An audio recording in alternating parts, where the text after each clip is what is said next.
and 16, I believe. So come down and sit in the dust, O virgin daughter of Babylon. Sit on the ground. There is no throne, O daughter of the Chaldeans, for thou shalt no more be called tender and delicate. Jeremiah 15:50 from 1. The word that Yah spake against Babylon and against the land of the Chaldeans by Jeremiah the prophet. Declare ye among the nations and publish and set up a standard. Publish and conceal not. And that is what we are doing. You have to set up a standard and conceal not and publish. But which standard are these people setting up? A Mike Todd or a D-Day Snakes is not going to talk about these topics. Your Edomite pastor is not going to talk about these topics because it doesn't benefit him. And he doesn't see how that adds to your spirituality. But what we know is that it helps to emancipate yourself from mental slavery. Because if you don't emancipate yourself from mental slavery, you're not going to make it all. Do you really think going to church, sitting there, speaking in tongues, binding Satan, that's going to make that's enough?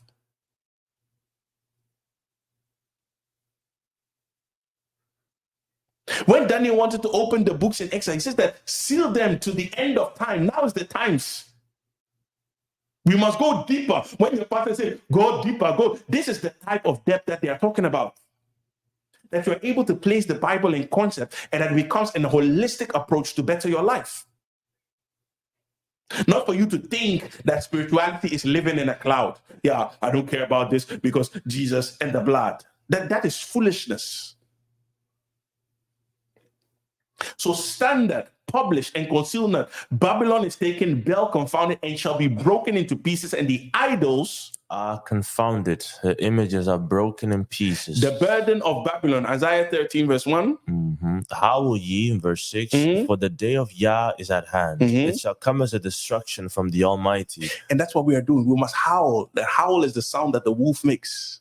Cry aloud, spare not. Because what is going to befall them and what befell them is going to be the same thing.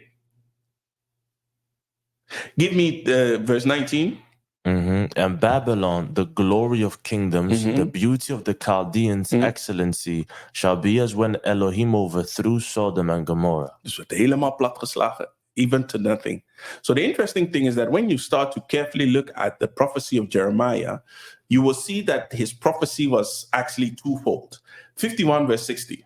So Jeremiah wrote in a book all the evil that should come upon Babylon, even all these words that are written against Babylon. For lo, in verse 9, I will raise and cause to come up against Babylon an assembly of great nations from the north country. You see, so the same thing that we saw with the Babylonians and the Medes, that he allowed nations to fight nations, that's the same way that will set off the fall of Babylon.